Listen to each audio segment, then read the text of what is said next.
Just finished skin flooding. Now I'm going in with grass-fed beef tallow. This brand is by far the best beef tallow I ever used.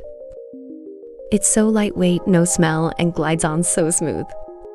And from someone who has very sensitive skin, this doesn't irritate my skin whatsoever. Yay, time for red light therapy. I always use a skin tightening tool and pair it with my red light sessions.